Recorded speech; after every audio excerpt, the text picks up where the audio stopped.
can you really feel it? Just a couple kids up in college, smoke a little weed and get some knowledge. Can you really feel it? I'm feeling pretty good right now. Got a drink and a couple blunts being passed around. Can you feel it? Tell me how you feeling. I'm feeling so good, just sitting back chilling. But can you really feel it? Yeah, I can feel it. I'm chilling, and I would trade it all for this feeling. Can you really feel it? Okay, you know me, I'm just chilling. I don't got a heart to have, but I'm building business, bitches. Sitting back, relaxing, killing rappers on my hit list. I'm going ham sandwich, doing damage to your picnic. No, I'm not a hipster, I'm a hopper. You say that I don't sound like how I rap when I'm talking, but I don't see a problem. Bonjour à tous, bonjour à toutes, mesdames et messieurs, bienvenue encore une fois sur les X-Games édition 2012. On est au X-Park et là, je suis avec une personne très importante pour toute l'organisation des X-Games et du X-Park, Jean-Louis Mongeau, le directeur technique de tout ce qui est sport, ici même à la station de Tignes. Ça va, Jean-Louis? Ça va, merci, oui. Bon, Jean-Louis, tu vas nous expliquer un petit peu, mais déjà ton rôle en qualité de directeur des sports sur une grosse organisation comme les X-Games et le X-Park. Qu'est-ce que tu dois gérer? Parce que ça doit être quand même un gros morceau. Oui, au niveau de l'organisation, en fait, moi, je m'occupe donc du slopestyle et puis du X-Park. Et puis, comme j'ai une blessure là cette année, c'est un de mes collègues qui a pris le slopestyle. Et donc, moi, du coup, je m'occupe du X-Park. En fait, surtout, c'est un travail en amont pour préparer la zone par rapport aux différents partenaires. Donc, mise en place du terrain pour pouvoir recevoir l'airbag, le big air, les rails, voilà, plus tous les différents partenaires, quoi. Donc c'est un contact avec le service des pistes de la régie de Tignes pour un travail beaucoup avec les machines, pousser la neige, mettre en forme. Et puis après, on a travaillé cette année, on a eu la chance de travailler avec un des shapers des X-Games qui nous a mis en place le X-Park. D'accord. Et tu parlais justement de la préparation. Combien de temps ça prend, on va dire, pour préparer, on va appeler ça physiquement, parce que je pense qu'en amont, c'est des mois et des mois de préparation, mais on va dire physiquement, à partir du moment où on dit, OK, on lance les machines pour mettre en place un X-Park, ou même, on va parler des X-Games en général, c'est quoi les délais? Alors, les X-Games en général, on peut considérer que c'est dès le départ de la fabrication de la neige, puisqu'on a besoin d'énormément de neiger pour le pipe et pour le slopestyle. Donc, dès les premières périodes de froid, ça peut être dès début novembre, pour commencer à cracher la neige, pour fabriquer de la neige, pour avoir ce qu'il faut.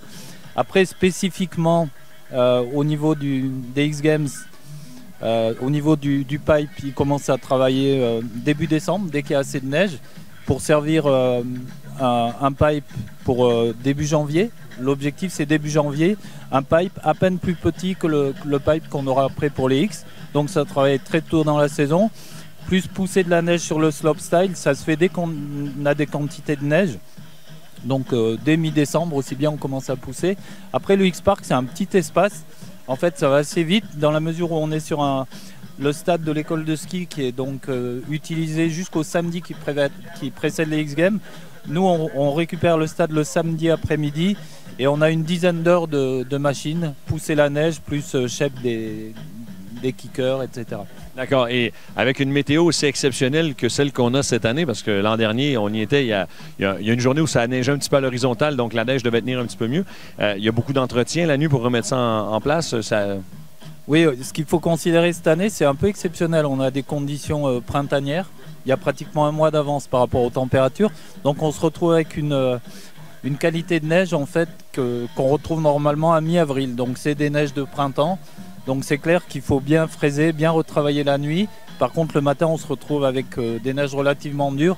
Ça commence à décailler sur le coup de 11h et puis de 11h à 17h, c'est parfait. Oui, donc on a des super conditions. En tout cas, c'est génial. Et pour toi, les X-Games, c'est quoi comme événement? Si je te demande un commentaire, là, comment tu vois la chose? C'est à classer, si tu veux. Nous, au niveau de Tignes, on a eu de la chance. On est au niveau du freestyle, une des stations majeures. On a été les premiers à avoir les championnats du monde de freestyle. Les premiers Jeux Olympiques aussi en boss. Donc on est dans cet esprit au niveau du freestyle. Par contre, oui, moi je mets les X-Games au niveau de championnats du monde ou au niveau des Jeux Olympiques. Sachant que c'est nous, c'était il y a 20 et 26 ans. Des technologies nouvelles, tout un nouvel état d'esprit. C'est le nouveau freestyle. C'est un gros événement, ouais, ça c'est clair. Donc, vous êtes content d'accueillir le tout à Tignes. Là, c'est ça va être signé. On en est où, là? Parce que je pense que c'était un partenariat pour 3 ans. Puis là, c'est temps pour parler ou c'est re-signé? J'ai entendu des choses. Oui, a priori, c'est reparti pour les 2 prochaines années, 2013-2014, et ça discute pour 2015. D'accord. Ben écoute, Jean-Louis, merci beaucoup déjà d'être avec nous pour cette interview. Puis merci beaucoup pour ton implication sur l'organisation de ce X-Park. Tous les jeunes qui ont pratiqué, je pense qu'ils peuvent te dire un grand bravo parce qu'il y a un gros boulot. Ouais, et comme tu disais... C'est un gros travail quand même des machines, des chauffeurs. Souvent, on ne les met pas assez en avant. C'est des mecs qui travaillent la nuit en fait. C'est un peu les travailleurs de l'ombre. Mais s'il n'y a pas les chauffeurs avec leur qualité... on ne peut pas faire tout ce qu'on sort, quoi. C'est sûr que c'est un gros travail d'équipe. Ouais, bien les remercier, puis ouais, voilà, travail d'équipe avec l'UCPA qui nous a bien aidé, les moniteurs de l'UCPA. Nickel, parfait. Ben, écoute, pourvu que ça dure, je te remercie beaucoup, Jean-Louis. Mesdames et messieurs, on est au X-Park. On est vendredi. C'est la dernière journée du X-Park ici même. Vous êtes dans l'édition 2012 des X-Games ici même à Tignes. Continuez à nous suivre. On aura d'autres chroniques un petit peu plus tard avec PM au montage et à la caméra. On vous remercie beaucoup et on vous souhaite une excellente journée. And I would trade it all for this feeling. Can you really feel it?